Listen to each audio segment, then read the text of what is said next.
अध्याय 78। खाली हाथ का नग्न ब्लेड से मिलन। ये लिन मिंग, वह बहुत पागल है। वह झांग कैंग का सामना कर रहा है और तुरंत अपना हथियार नहीं निकाल रहा है। झांग कैंग की कृपाण अपनी गति के लिए प्रसिद्ध है और लिन मिंग का हथियार वास्तव में एक भारी भाला है। उस प्रकार का हथियार मूल रूप से धीमा है और वह इसे अपनी पीठ पर भी ले जाता है। मुझे यकीन है कि वह झांग कैंग की काटने की शक्ति से इतना चकित हो जाएगा कि वह प्रतिक्रिया भी नहीं दे पाएगा। वह अपना हथियार निकालने का अवसर मिले बिना भी हार सकता है। ताको ने भी चुपचाप अपना सिर हिलाया। ये लिन मिंग बहुत लापरवाह है। क्या वह नग्न ब्लेड से मिलने के लिए अपने खाली हाथ का उपयोग करना चाहता है? झांग कैंग का कृपाण एक खजाना है जो बालों को अलग कर सकता है। जब वह इसमें अपना असली सार डाल देगा तो यह लोहे को मिट्टी की तरह काटने में सक्षम हो जाएगा। भले ही लिन मिंग हड्डी फोजिंग की बड़ी सफलता पर थे, इसे अपने नंगे हाथ से प्राप्त करना असंभव होगा। लिंग सेन ने चुपचाप लिन मिंग की ओर देखा। हालांकि वह लिन मिंग के कारणों को नहीं समझता था, लेकिन वह जानता था कि मार्शल आर्ट में लिन मिंग की रुचि के कारण वह ऐसा व्यक्ति नहीं होगा जो अहंकारी हो और अपने प्रतिद्वंद्वी को कम आंके। उसे कुछ अंदाजा होना चाहिए कि वह क्या कर रहा है। वह जल्द ही देखेगा कि क्या हो रहा है। चूंकि तुम बहुत मरना चाहते हो, तो मुझे तुम्हारी मदद करने दो। झांग कैंग बुरी तरह मुस्कुराया। अपनी स्थिर स्थिति से वह अचानक और हिंसक रूप से हिल गया। मार्शल स्टेज पर उनका शरीर एक काले प्रेत में बदल गया और टा टा टा पदचाप की आवाजें सुनी जा सकती थीं। यह ऐसा था मानो तेज बारिश कमल के पत्ते से टकरा रही हो। ये चरम सीमा तक तेज था। ये शीर्ष गति तकनीक थी। 7 स्टार ड्रिफ्टिंग क्लाउड। जिंग! अचानक एक ब्लेड के कंपन की ठंडी ध्वनि हवा में गूंजती हुई सुनाई दी। झांग कैंग की कृपाण एक चालाक कोण से लिन मिंग की पसलियों के नीचे से सीधे ऊपर की ओर निकली। कृपाण किसी मार्शल कौशल का उपयोग नहीं कर रहा था। हालांकि यह अभी भी एक पतला, संकीर्ण, खजाना कृपाण था जिसमें झांग कैंग ने अपना गाढ़ा सच्चा सार डाला था। गति बहुत ज्यादा थी, लगभग अविश्वास की हद तक। यह वास्तव में एक त्रुटिहीन, अनूठा कृपाण था। यहां तक कि चाल चलन में कुशल मार्शल आर्टिस्ट भी इस ब्लेड को चाकू से अधिक तेजी से चकमा नहीं दे पाएगा। यहां तक कि एक हल्के हथियार विशेषज्ञ के लिए भी झांग कैंग के चाकू को रोकना मुश्किल होगा, जिसने बगल की तरफ इतने चालाक कोण से हमला किया था। लिन मिंग की आंदोलन क्षमताओं के साथ तो बिल्कुल भी नहीं, जो केवल फाउंडेशन मूवमेंट तकनीक से थी। उनका भाला भी गति की दृष्टि से अपर्याप्त था और यह भाला वास्तव में उनकी पीठ पर बंधा हुआ था। वह इससे कैसे बच सकता था? लिंग सेन की पुतलियां फैल गई थीं। उसका पूरा ध्यान झांग कैंग की कृपाण पर था। वह भविष्यवाणी नहीं कर सका कि आगे क्या होगा। लेकिन इस समय लिन मिंग ने अचानक अपना दाहिना हाथ बढ़ाया और अपनी हथेली से उस पतले कृपाण तक पहुंच गया। ये देखकर ताको की आंखें तुरंत पूर्णिमा की तरह चौड़ी हो गईं। ये लिन मिंग बहुत पागल था। चाकू के विरुद्ध हाथ, खाली हाथ नंगी ब्लेड से मिलते हैं। वह ब्लेड एक खजाना कृपाण था जिसमें सच्चा सार डाला गया था। क्या ये लिन मिंग अब उसका हाथ नहीं चाहता? झांग कैंग के मुंह के कोने हिल गए। वह राक्षस की तरह मुस्कुराया। रोकने के लिए हाथ का प्रयोग। हा, अगर मैं तुम्हारा हाथ नहीं काटता तो मेरी 12 साल की कृपाण साधना व्यर्थ है। उस क्षण भर में किसी को भी समय पर प्रतिक्रिया देने में सक्षम नहीं होना चाहिए था। लेकिन लिन मिंग की हथेली पहले ही झांग कैंग की कृपाण को छू चुकी थी। उस पल में लिन मिंग के शरीर की अनगिनत छोटी इकाइयों ने एक पूर्ण, सुसंगत लय में सांस ली। जैसे ही सांस छोड़ना और सांस लेना एक हो गया, सच्चा सार गूंज उठा। यह सच्चा सार एक प्रचंड ज्वार की तरह था। सच्चा सार कंपन। यह स्ट्रेंथ ट्रेनिंग का फ्लो लाइक सिल्क था। एक पल के लिए वह तीव्र सच्चा सार कंपन उस पतले कृपाण पर प्रसारित हो गया। कृपाण अप्रत्याशित रूप से हिंसक रूप से कांपने लगा। उस पल में झांग कैंग का असली सार ब्लेड से धुल गया और उसकी जगह लिन मिंग का असली सार ले लिया गया। झांग कैंग की मुस्कुराहट अचानक थम गई। उसे केवल यह महसूस हुआ कि उसका हाथ सुन्न हो गया है। वह लगभग कृपाण नहीं पकड़ सका।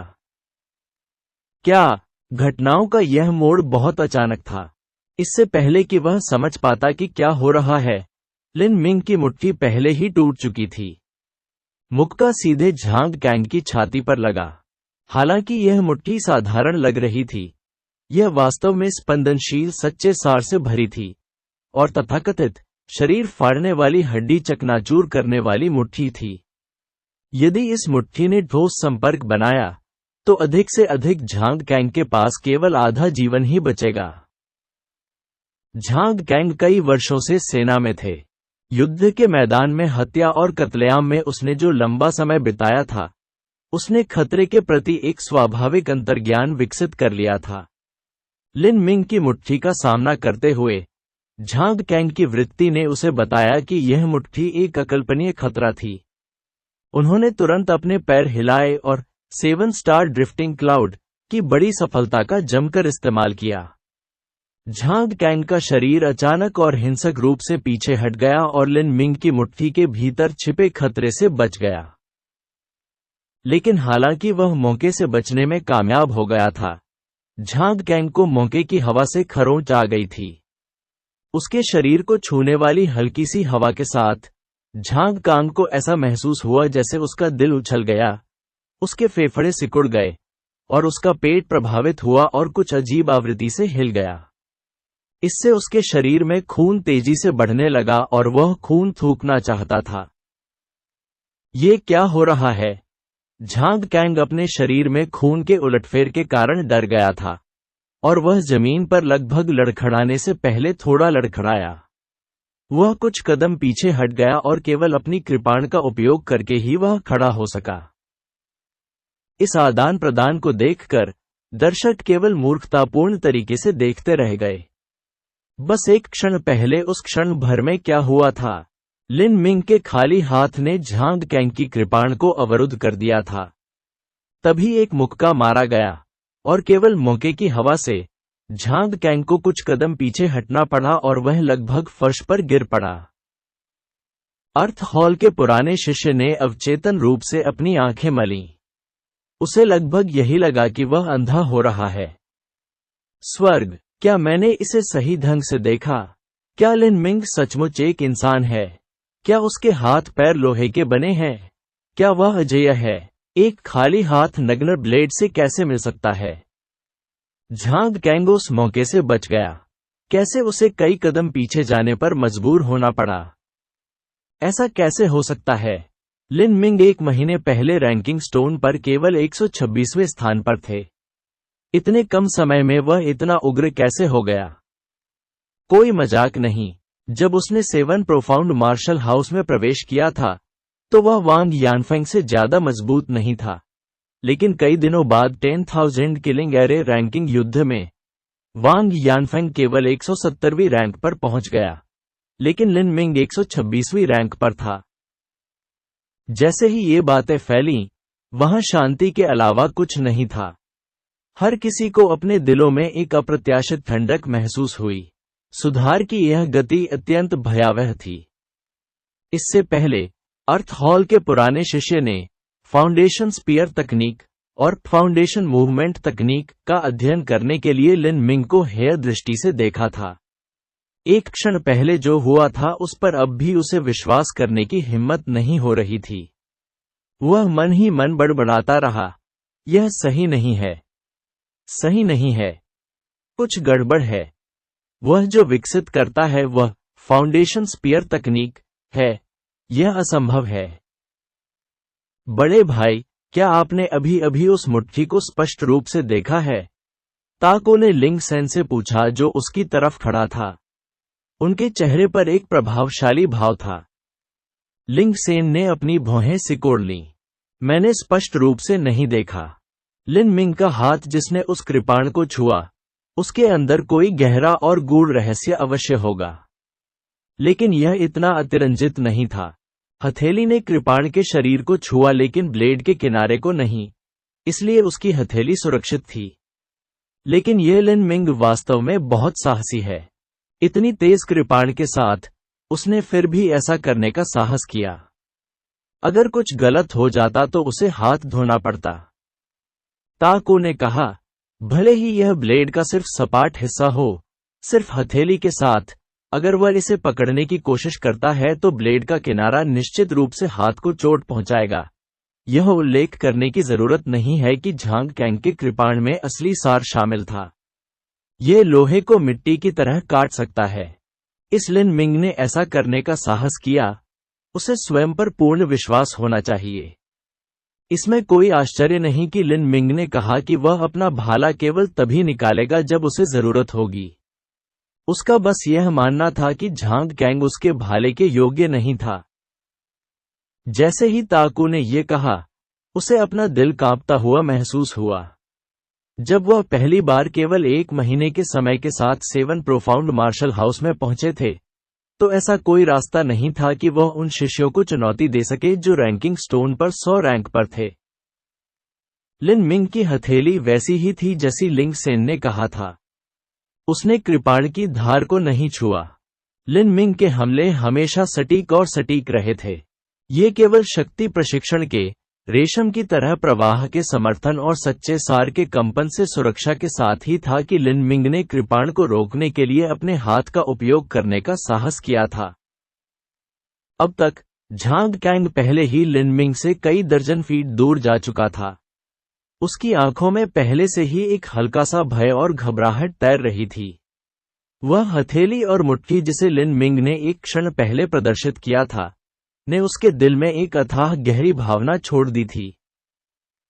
नजदीकी मुकाबले में झांग कैंग का फायदा था। लंबे भाले जैसे हथियार से निपटने के लिए नजदीकी लड़ाई ही जीत का सबसे अच्छा तरीका था। लेकिन अब उसके पास लिन मिंग की मुट्ठी और हथेली का सामना करने का जरा भी आत्मविश्वास नहीं था। अपने दांत भींचते हुए झांग कांग ने दोनों हाथों से अपनी कृपाण की मूठ पकड़ ली। लिन मिंग, आपने सचमुच मुझे एक अच्छा आश्चर्य दिया। लेकिन यह मत सोचो कि तुम जीतोगे। तुम्हें मेरा सबसे मजबूत झटका लगेगा। भले ही वह नजदीकी लड़ाई में नहीं लड़ सकता था, झांग कैंग के पास मार्शल कौशल भी था। अध्याय 79 बार ड्रैगन समुद्र में जाता है। भले ही वह नजदीकी लड़ाई में नहीं लड़ सकता था, झांग कैंग के पास मार्शल कौशल भी था। एक चिल्लाहट के साथ झांग कैंग की आभा अचानक फूट पड़ी। असली सार पतले कृपाण में भर गया और वह चमकदार चमकीला कृपाण खून के रंग की गहरे लाल रंग की चमक से ढकने लगा। ये सनसेट कट है। ये झांग कैंग वास्तव में इस उच्च श्रेणी के कृपाण मार्शल कौशल को विकसित करने में कामयाब रहा। पूरे दर्शकों की आंखें विस्मय से चौड़ी हो गईं। यह मैच जो झांग कैंग के लिए एक आसान जीत होनी चाहिए थी, 2 समान रूप से बराबरी वाले विरोधियों के बीच एक भयंकर संघर्ष में बदल गई थी। अब झांग कैंग द्वारा सनसेट कट का उपयोग करने पर भी किसी ने नहीं सोचा था कि लिन मिंग हार जाएंगे। झांग कैंग ने उस पतली कृपाण को अपने सिर के ऊपर उठा लिया। झांग कांग के कृपाण से ताजे खून के रंग का प्रकाश फूट पड़ा। जान कांग का परिवेश गहरे लाल रंग की चमक से जगमगा उठा था, जो खिलते हुए सूर्यास्त की चमक में परिवर्तित हो गया था। ये काल्पनिक छवि लगातार झांग कैंग के शरीर में प्रवाहित होती रही। ये देखकर लिन मिंग ने धीरे से भाला निकाला जो उसने अपनी पीठ पर लादा था। उसने स्ट्रेंथ ट्रेनिंग के रेशम की तरह प्रवाह की सीमा को पार कर लिया था, जिसने उसे अपनी खाली हथेली को नग्न ब्लेड से मिलने की इजाजत दी थी। लेकिन वह खाली हथेली मीटिंग मार्शल कौशल के स्तर तक नहीं पहुंच पाया था। उसने भाले को एक हाथ से पकड़ रखा था। उसका अग्रबाहु भाले के शाफ्ट के समानांतर था और उसकी कोहनी भाले के सिरे को दबा रही थी। 8 फीट 8 इंच लंबा यह 820 जिन पेनिट्रेटिंग रेनबो लगातार क्षैतिज रखा गया था। भाला निश्चल खड़ा था, मानो वह लोहे में ढला कोई सामान्य व्यक्ति हो। यह फाउंडेशन स्पीयर तकनीक iron bridge blocks the river का मूल प्रारंभिक रुख था। लिन मिंग ने अपना भाला निकाला। यह फाउंडेशन स्पीयर तकनीक का प्रारंभिक रुख है।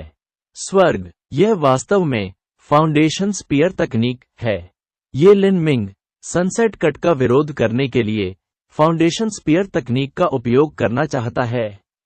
वह बहुत पागल है। इस लड़ाई का एक भी विवरण चूक जाने के डर से बिना किसी अपवाद के सभी की आंखें चौड़ी हो गईं। यदि लिन मिंग शीर्ष स्तरीय मार्शल कौशल का उपयोग कर रहे होते तो उन्हें इसकी इतनी उम्मीद नहीं होती। फाउंडेशन स्पीयर तकनीक से सनसेट कट तक नतीजा क्या होगा? इस बिंदु से उनमें से किसी ने भी लिन मिंग की फाउंडेशन स्पीयर तकनीक की ओर देखने की हिम्मत नहीं की। लिन मिंग की दबंग आभा के कारण नींव का यह सेट, जो कि सबसे सरल भाला कौशल था, गहरा और गूढ़ भी हो गया था। फाउंडेशन स्पीयर तकनीक कोई गहन उच्च श्रेणी की खेती पद्धति नहीं थी। संपूर्ण भाला कला में यह भाला चाल के लिए केवल सबसे बुनियादी आधार था। ऐसा इसलिए था क्योंकि इस सबसे बुनियादी आधार को लिन मिंग की भयानक 4200 जिन ताकत के साथ जोड़ा गया था और ट्रू प्राइमल कैओस फॉर्मूला के मोटे सच्चे सार के साथ और स्ट्रेंथ ट्रेनिंग के रेशम की तरह प्रवाह की सीमा के साथ इसकी शक्ति भाला इतने भीषण भयावह स्तर पर पहुंच गया था। झांग कैंग ने अपने दांत भींच लिए। उसके चेहरे की मांसपेशियां पूरी तरह से मुड़ गई थी और वह पहचान में नहीं आ रहा था। अपनी वर्तमान ताकत के साथ वह मुश्किल से इस सनसेट कट का उपयोग कर पाया। यह उसकी सीमाएं लंघ रहा था। लिन मिंग, मर जाओ। झांग कैंग ने एक जोरदार शॉट दिया और उसके हाथ में मौजूद पतली कृपाण ने एक अटूट गुलाबी लाल बादल छोड़ दिया।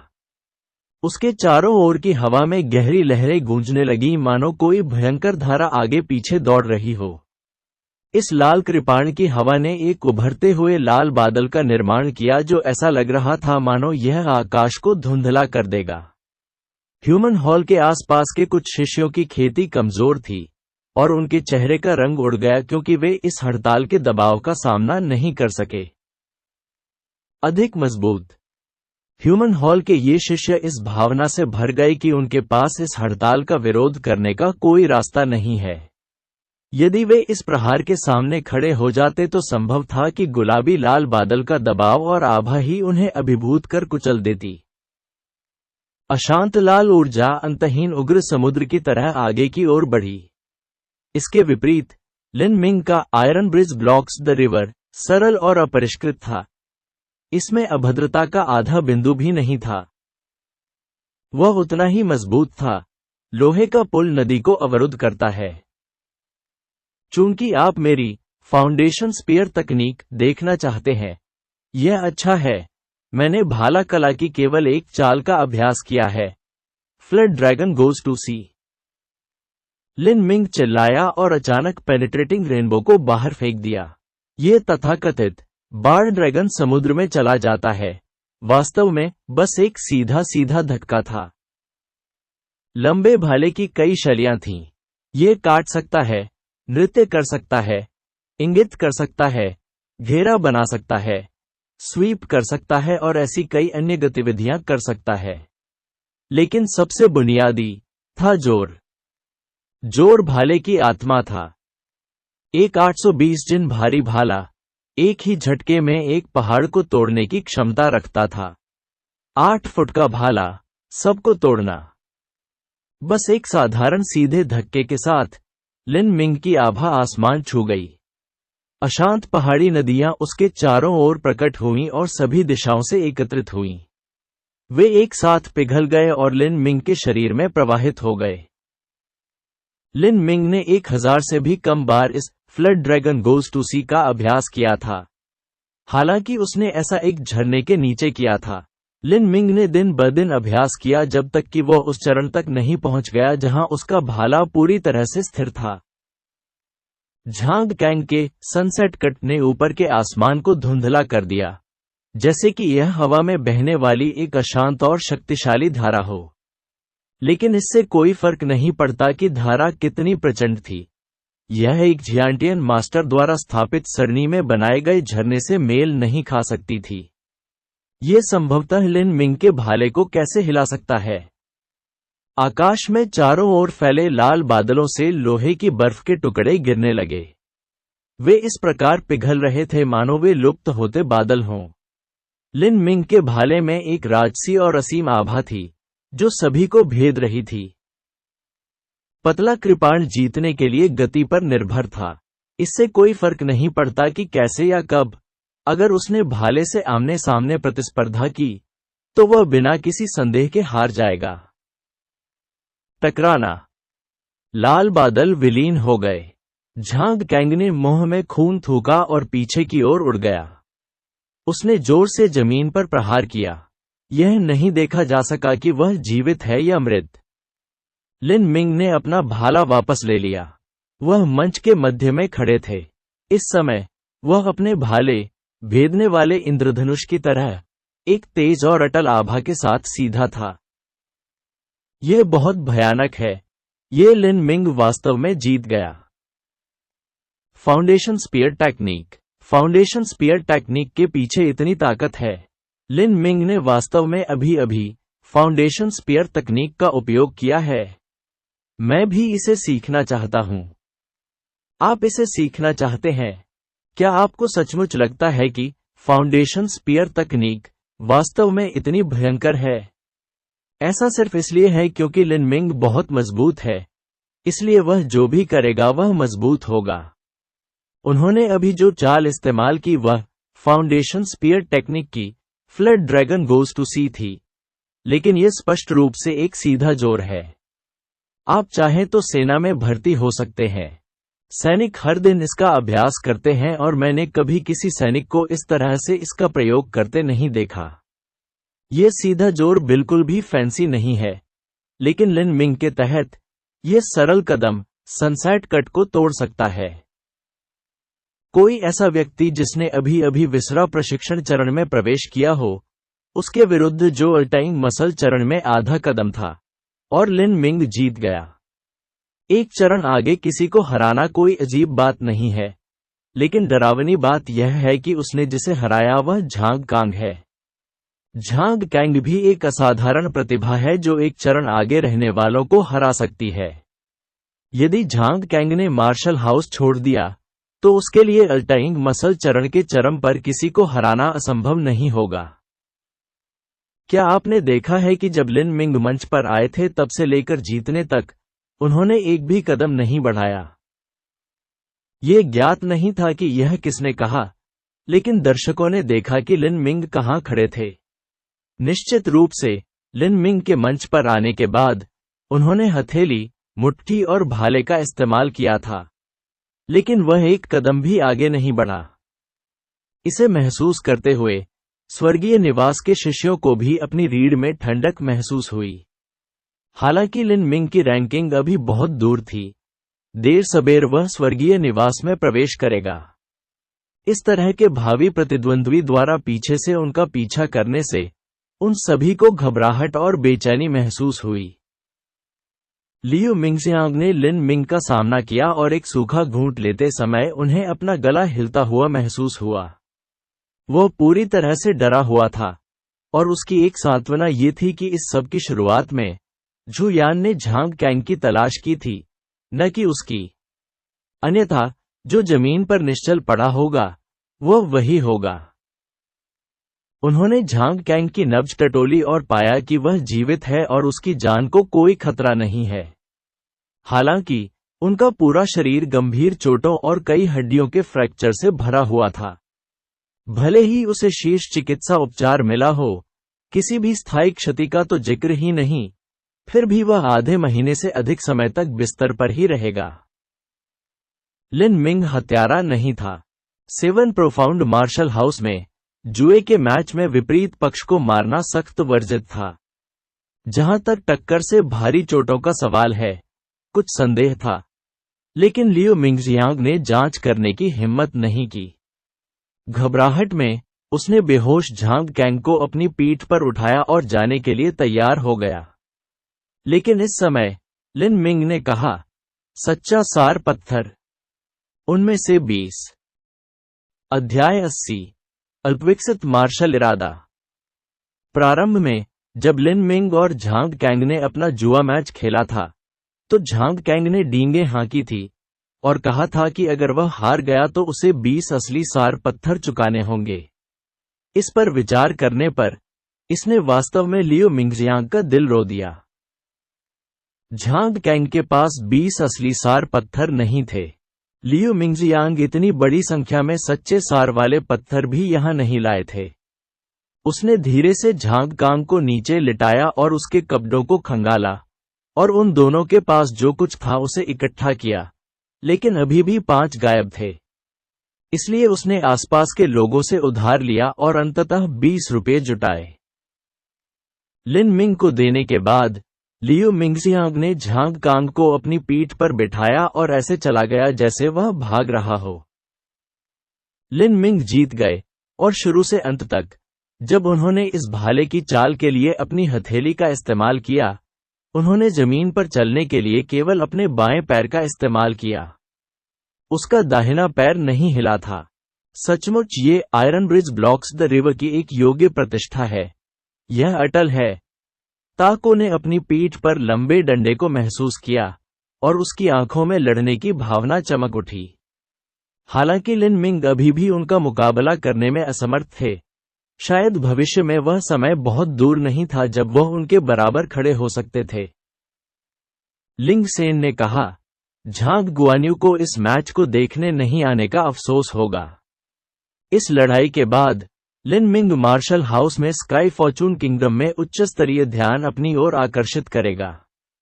यदि हम उसके बड़े होने का इंतजार करें तो वह वास्तव में एक शक्तिशाली प्रतिद्वंद्वी होगा। यदि हम लगन से प्रशिक्षण नहीं लेते हैं तो शायद ये युवा कनिष्ठ प्रशिक्षु हमारे सिर के ऊपर से निकल जाएगा। ये तभी दिलचस्प है जब प्रतिस्पर्धा हो। प्रतिस्पर्धा सदैव आपसे प्रतिस्पर्धा कर रही है।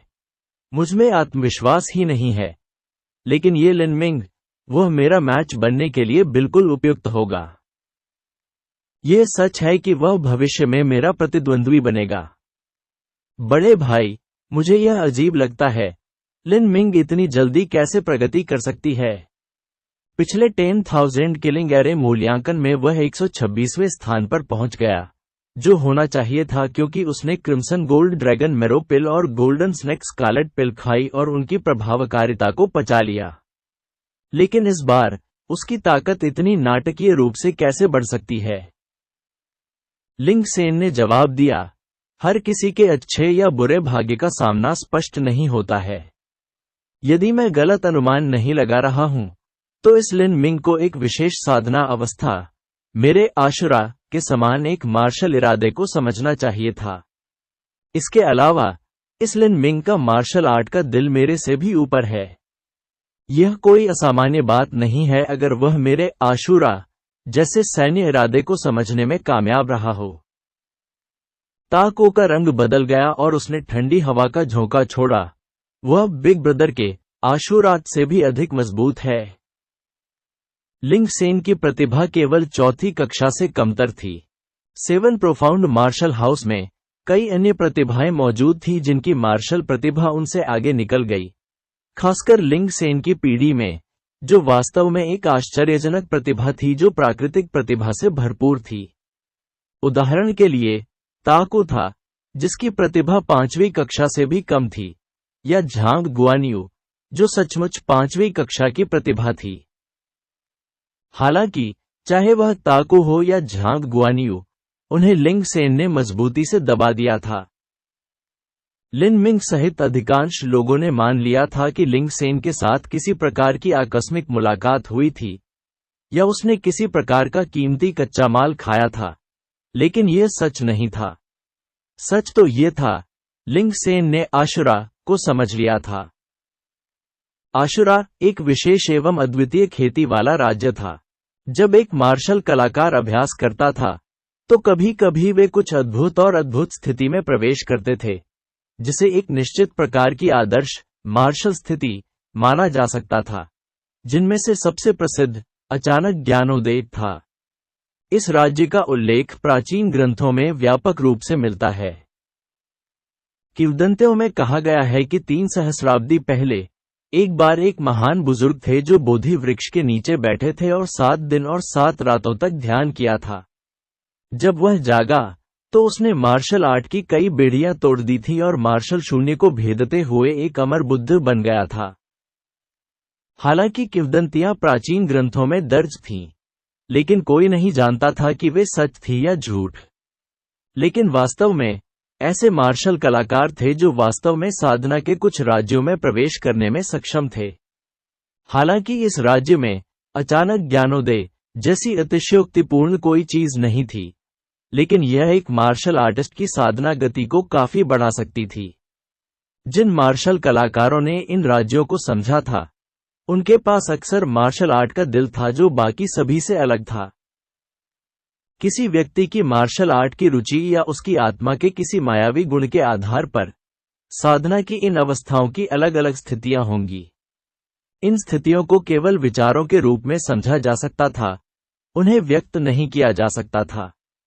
कई चौंकाने वाले प्रतिभाशाली व्यक्ति जैसे कि किन जिंगसुआन इस तरह की एक विशेष स्थिति को समझने में कामयाब नहीं हुए हैं। लेकिन लिन मिंग, जब वह बर्फीले तालाब झरने में डूब गया था, तो उसने खेती की इस क्षणभंगुर स्थिति को छू लिया था। उसका असली सार उसकी अपनी इच्छा से घूम गया था और उसके शरीर में उसकी सबसे बुनियादी प्रवृत्ति के अनुसार एक मार्ग ले लिया था। परिसंचरण का यह पथ एकदम सही होने के करीब था और लिन मिंग की अपनी गति से कई गुना तेज था। इस स्थिति में खेती करते हुए लिन मिंग ने ट्रू प्राइमल कैओस फॉर्मूला की परफेक्ट पहली परत हासिल कर ली थी। बेशक, हालांकि लिन मिंग इस स्थिति तक पहुंच गए थे, लेकिन यह मार्शल आर्ट के प्रति उनके दुर्जेय दिल के कारण था। लेकिन मार्शल आर्ट में उत्कृष्ट रुचि रखने वाला हर मार्शल कलाकार मार्शल इरादे को नहीं समझ सकता। अब से पहले 7 प्रोफाउंड मार्शल हाउस में एकमात्र व्यक्ति जिसने मार्शल इरादे को समझा था, वह लिंग सेन था। उनका मार्शल इरादा आशुरा था। एक बार जब वह आशुरा राज्य में प्रवेश कर गया, तो लिंग सेन की चेतना आशुरा युद्ध क्षेत्र के प्रति जागृत हो गई। वहां उसे जीवन और मृत्यु के अनगिनत संघर्षों का अनुभव होगा। इन युद्धों में वह कई बार मरेगा और कई बार उसका पुनर्जन्म भी होगा। सबसे अधिक डर यह था कि लिंग सेन की व्यापक प्रवृत्ति, जो उसने जीवन और मृत्यु के किनारे पर रहकर सीखी थी, उसकी आत्मा में एकीकृत हो जाएगी। एक मार्शल कलाकार जीवन या मृत्यु के प्रत्येक युद्ध में अकल्पनीय लाभ प्राप्त कर सकता है। उनकी खेती की प्रगति सचमुच तेज हो जाएगी। हालांकि कोई भी मार्शल कलाकार नहीं था जो लिंग सेन की तरह ऐसा कर सके, क्योंकि कोई भी गारंटी नहीं दे सकता था कि वे अगले पल में जीवित रहेंगे या मर जाएंगे। इसलिए लिंग सेन के पास वास्तव में काफी जानलेवा आभा थी। चाहे वह युद्ध वृत्ति की युद्ध प्रतिभा ही क्यों न हो, वह साधना के समान स्तर पर अन्य मार्शल कलाकारों से कहीं ऊपर था। पूरे स्काई फॉर्चून किंगडम में लिंग सेन अपने स्तर के लोगों के भीतर अजेय था, इस हद तक कि उसकी वास्तविक युद्ध शक्ति पल्स कंडेंसेशन अवधि में एक मार्शल कलाकार के पास पहुंच गई थी। निश्चित रूप से इस तरह की मोटी जानलेवा आभा के फायदे थे और साथ में नुकसान भी थे। हालांकि इस आभा ने लिंग सेन की युद्ध क्षमता को एक नए स्तर पर पहुंचा दिया था, लेकिन इसने उसकी भावनाओं को भी कुचल दिया था और धीरे धीरे उसे एक निर्दयी हत्या मशीन बनने में सक्षम बना दिया था। यही कारण है कि ड्रीम ट्रायल में उसने पलक झपकते ही सभी परीक्षणों को तोड़ दिया था, सिवाय उस परीक्षण के जिसने उसके दिल में बुराइयों का परीक्षण किया था। इसे तोड़ने के लिए लिंग सेन ने समय की अगरबत्ती का सबसे अधिक उपयोग किया था, और ऐसा इसलिए था क्योंकि उसके दिल की हत्या की प्रकृति बहुत भारी थी। ऐसा इसलिए था क्योंकि लिंग सेन का आशुरा मार्शल इरादा इतना स्वर्ग विरोधी था कि जब लिंग सेन ने कहा था कि लिन मिंग की खुद की खेती की स्थिति उनके अपने आशुरा से भी आगे निकल सकती है, तो ताकू को आश्चर्य हुआ था। इतना नाटकीय मत बनो। भले ही वह ऐसा व्यक्ति हो जिसका मार्शल आर्ट का दिल बाकी सभी से बेहतर था, केवल कुछ चुनिंदा लोग ही मार्शल इरादे को समझ सकते हैं। क्या ये लिन मिंग, जो केवल 15 साल का लड़का है, बिग ब्रदर की खेती की स्थिति जैसी भयंकर चीज को पहले से ही समझने में सक्षम होगा? लिंग सेन ने कहा, यह एकमात्र स्पष्टीकरण है। लिन मिंग का मार्शल आर्ट दिल मुझसे कहीं अधिक मजबूत है, इसलिए मार्शल इरादे की उनकी समझ भी मुझसे ज्यादा मजबूत हो सकती है। इस महीने लिन मिंग की प्रगति बहुत आश्चर्यजनक रूप से तेज थी। मुझे लगता है कि यह इस विशेष साधना अवस्था के कारण है। इस साधना अवस्था को समझने पर उसकी शक्ति कई गुना बढ़ जानी चाहिए, लेकिन यह स्थिर हो जाएगी और धीरे धीरे धीमी हो जाएगी। तो यह ऐसा ही है। ये लिन मिंग अधिक से अधिक दिलचस्प है। उसके बड़े होने का इंतजार करना उचित है। तब तो मैं उससे अवश्य युद्ध करूंगा। जैसे ही ताकू ने यह कहा, उसने अवचेतन रूप से अपनी उंगलियां चटका दी। लिंग सेन ने कहा, बस कुछ ही दिनों में 10,000 हत्याओं की श्रृंखला के अगले मूल्यांकन का समय आ जाएगा। ये लिन मिंग निश्चित रूप से भाग लेंगे। एक नजर देखना चाहते हैं? अच्छा विचार। हमेशा खेती करना बहुत उबह होता है। आइए इस लिन मिंग पर एक नजर डालें और देखें कि वह कितनी ऊंचाई तक जाने में सक्षम होगा। 7 प्रोफाउंड मार्शल हाउस ने हर महीने 10,000 किलिंग एरे खोला। आखिरी बार लिन मिंग ने 27 दिन पहले भाग लिया था। लिन मिंग स्वाभाविक रूप से इस महीने के 10,000 किलिंग एरे मूल्यांकन में भाग लेंगे।